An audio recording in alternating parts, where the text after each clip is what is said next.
अगर तभी भेजा जा सकता है जब हमारा कोई ऐसा वीक पॉइंट है।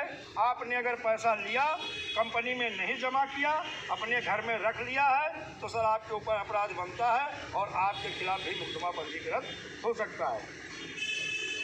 लेकिन इसके बावजूद भी हमें बहुत सारे लोग मिलते हैं कि कुछ लोगों के खिलाफ FIR दर्ज करा दी गई थी। उसका था कि कानून की हमें जानकारी नहीं थी।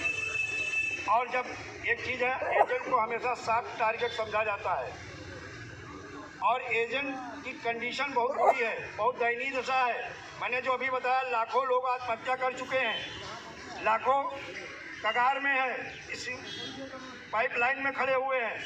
लेकिन जब से हमारा मिशन भुगतान भारत यात्रा सत्याग्रह की शुरुआत हुई, दूसरे तीसरे दिन पेपर में दिखता है कि वहाँ एजेंट ने आत्महत्या कर ली, वहाँ आत्महत्या कर ली। लेकिन आज की कंडीशन देखा जाए, जब से इस मिशन भुगतान भारत यात्रा की शुरुआत हुई, शायद कहीं सुनने में आया हो कोई भी एजेंट अब आत्महत्या नहीं कर रहा है।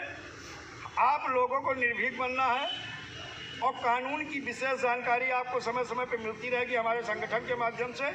और एक चीज़ इसमें एक और प्रावधान है, वर्ष की पैरवी मैं इसलिए करता हूँ कि पहली बात, हर कार्यकर्ता को सुरक्षा प्रदान करता है एक्ट, और हर पीड़ित जमाकर्ता का 180 कार्य दिवस में भुगतान कराता है। ये एक्ट कहता है, ये हम नहीं कह रहे हैं।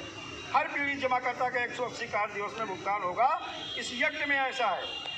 मैंने सारे जैसे FIR दर्ज होती उनमें धाराएँ लगाई जाती हैं, 420, 406, 419, 467, 468, 471, 120B, 504, 506। इन धाराओं को मैंने पहले बहुत गहरा अध्ययन किया। अध्ययन करने के बाद पता चला 2 साल से लेकर 10 साल तक इन ठगों को सजा हो सकती है। 2 साल से 10 साल की सजा हो सकती है, 10 से 12-14 लाख जुर्माना हो सकता है। लेकिन इस एक्ट धारा में कहीं ऐसा नहीं लिखा है कि पीड़ित जमाकर्ता का पैसा कब मिलेगा, कैसे मिलेगा, कहाँ मिलेगा, कुछ नहीं है ऐसा। क्योंकि इन एक्ट को, इन धाराओं को मैंने गहरा अध्ययन किया है। 16-17 से कई कंपनी की हम लड़ाई ऑलरेडी, चाहे वो हाई कोर्ट हो, चाहे सुप्रीम कोर्ट हो, चाहे आपकी CBI कोर्ट हो, उड़ीसा, भुवनेश्वर, वहाँ के भी मेरे पास आर्डर है। बहुत सारी कंपनियों की लड़ाई हम पहले से लड़ रहे थे। लेकिन पहले हम पर्सनल कुछ लोग मिलकर कंपनी की लड़ाई लड़ रहे थे। लेकिन आज हम संगठन के माध्यम से, आज जिस परिवार में आज आप आए हो, ठगी पीड़ित जमा करता, तब जब संगठन हिंदुस्तान का ये पहला परिवार है जो ग्राहक बहुत बड़ा, करीब इस समय 5 लाख प्लस इस परिवार की संख्या हो गई है सर। ये बहुत बड़ी बात है। और एक चीज़ ये जान लीजिएगा, जब तक हमारे ऊपर दबाव नहीं होता, प्रेशर नहीं होता है, तब तक हम कोई काम करते नहीं। जैसे बहुत सारे हमारे चाहे सहारा हो, पल्स हो, कलतरू हो, हनी बुलियन हो, साईं प्रकाश हो, साईं प्रसाद हो, टोगो रिटेल मार्केटिंग हो, रोज वैली हो, अन्य बहुत सारी ठग कंपनी, ठग क्रेडिट कोऑपरेटिव सोसाइटी हैं, इनके बहुत सारे यहाँ कार्यकर्ता हैं, जमा करता हैं। लेकिन सर आज देखो जो संख्या आई है, तो कहीं ना कहीं ज़्यादातर लोग ये समझ लिए हैं, एक ही चीज़ कहते हैं, सर जो सबको होगा वही हमको होगा, जब सबका मिलेगा तो हमारा भी मिलेगा। तो सर ये चीज़ें तो दिमाग से निकाल दें। जो लड़ रहे हैं उनका पैसा आसानी से नहीं मिल रहा है, वो आप घर में बैठे हो, आपका आसानी से मिल जाएगा क्या? नहीं। जो संघर्ष कर रहे हैं उन्हें वो चीज़ प्राप्त नहीं हो रही है। आप बगैर संघर्ष के उम्मीद करे हो, घर पे अपेक्षा करके बैठो कि हमारा काम हो जाएगा, ये संभव नहीं है सर। जो करेंगे उन्हीं का मिलेगा। इस एक्ट में ऐसा प्रावधान है, जो इस एक्ट के तहत अपनी FIR दर्ज कराएंगे, अपने भुगतान का दावा पेश करेंगे, उनका 101% पैसा मिलेगा। लेकिन जो घर में बैठे रहेंगे, इंतजार करेंगे कि भैया का मिल जाए तो हम भी देखेंगे, तो सर उनका मिलने वाला नहीं है। और सर इस एक्ट में सबसे बड़ी बात यह है कि जैसे आपकी FIR दर्ज होती है, वर्ष 1 की धारा क्या है? 421, 422, 423, 424, 425, 426। ये 21 से लेकर 26 तक वर्ष 1 की धारा है। 3 से 7 तक chit fund and money circulation act 1978 की धारा है। बाकी 420, 406 ये जो चीटिंग की धारा, ये तो जनरल धाराएं हैं, ये लगेंगी ही लगेंगी। तो जैसे आपकी ये धारा लग जाती है 21 या 22, 23, तो जान लीजिएगा जैसे आपकी FIR दर्ज होगी वही FIR की नकल प्लस आप भुगतान के दावा का फॉर्म लेके कलेक्टर को वहाँ जैसे पेश करेंगे, 30 से 90 दिन में आपका ट्रायल पूरा होगा और 180 का उसी पीरियड में मान लो आपका पैसा जो चाहे पल्स हो, चाहे सहारा हो, चाहे साई प्रसाद हो, चाहे साई प्रकाश हो, चाहे कोई कंपनी हो, इनका पैसा अगर सेबी के पास है या किसी लिक्विडेटर के पास है या गवर्नमेंट की किसी अथॉरिटी के पास है या लोढ़ा कमेटी के पास किसी के पास है, इस पैसे को कलेक्टर आपका 180 कार्य दिवस में रिलीज कराएगा और हर उस पीड़ित जमाकर्ता का जिसका भुगतान का दावा पेश हुआ था उसके अकाउंट में पैसा रिलीज होगा। ये इस एक्ट में, इस कानून में ऐसा है। लेकिन सर बात यह है, बहुत सारे लोग FIR करते हैं, अन्य धाराएं लग जाती हैं, लेकिन वर्ष एक की धारा इतनी आसानी से नहीं लगती है। ये दिक्कतें हैं। जिस कानून की बात कर रहे हैं, महामहिम राष्ट्रपति महोदय अध्यादेश लाए, संसद से ये बिल पास हुआ, राज्यसभा से पास हुआ, वित्त मंत्रालय भारत सरकार ने कानून बना के सारे स्टेट के चीफ सेक्रेटरी को भेज दिया। हमारे यूपी में 12 नवंबर सन 2021 को इसकी अधिसूचना जारी हो गई, लेकिन हमारे यूपी में कहीं इसकी अनुपालना सुनिश्चित अभी नहीं हो पा रही है। वर्ष एक के तहत पूरे यूपी में अभी तक कोई एक भी FIR दर्ज नहीं हुई है। लेकिन सर ये एक बहुत बड़ी खुशखबरी होगी, उत्तर प्रदेश में वर्ष एक को लेकर के महोबा में विधिक जानकारी ली गई है और शायद इसी महीने में आखिरी तक यूपी की पहली FIR होगी जिसमें वर्ष एक की धारा लगी होंगी। प्रदीप जी वाले में शायद वर्ष एक की धारा लगने जा रही है और ये सर आपकी पहली कामयाबी होगी और यहीं से शुरुआत हो जाएगी।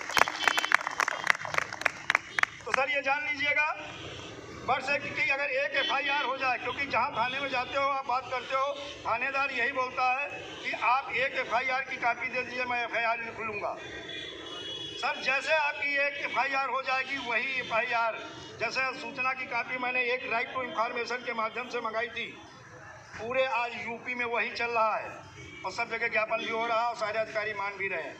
लोग अक्सर अधिकारी कहते हैं भाई मैं सक्षम अधिकारी नहीं हूँ, तो उसे उसमें लिखा हुआ है कि समस्त मंडलायुक्त उत्तर प्रदेश वर्ष एक में सक्षम अधिकारी हैं, समस्त जिला अधिकारी उत्तर प्रदेश वर्ष एक में सक्षम अधिकारी हैं।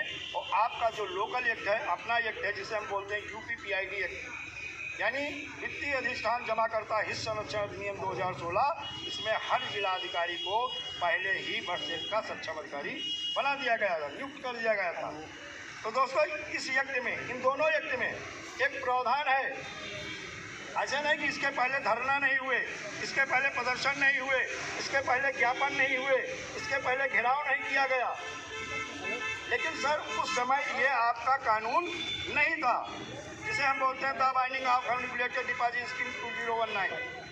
अब ये कानून आ गया है और इसके पीछे यही एक उद्देश्य था, जो अनियमित जमा योजनाएं चलती थी उन पर प्रतिबंध लगाना।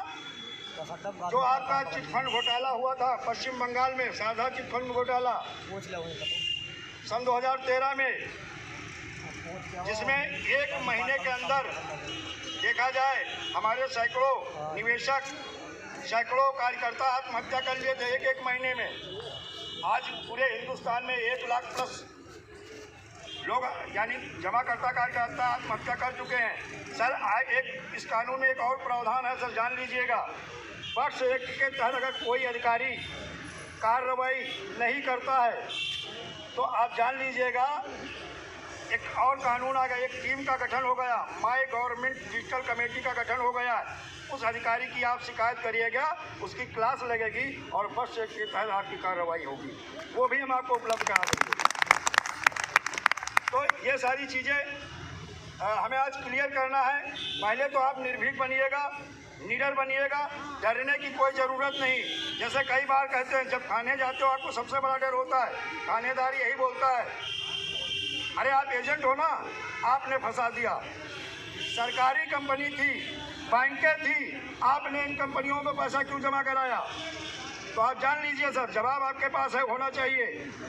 अगर मान लिया जाए सरकारी बैंकें थी, प्राइवेट में पैसा क्यों जमा किया?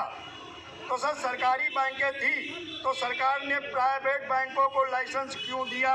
अगर सरकार ने लाइसेंस दिया है तो लोग जमा करेंगे, क्योंकि हम लोग सरकार पे भरोसा करते हैं। अगर सरकारी कंपनी थी जिसे हम बोलते हैं कि LIC को, तो भी प्राइवेट इंश्योरेंस कंपनियों को लाइसेंस क्यों दिया गया? बजाज हो, बिरला हो या अन्य बहुत सारी इंश्योरेंस कंपनी है। अगर ये इंश्योरेंस, अगर जो अधिकार, जो लाभ सरकारी कंपनी में मिलते हैं वही प्राइवेट कंपनी में भी मिलता कि नहीं सर? तो ये आप बताइएगा। हमें एक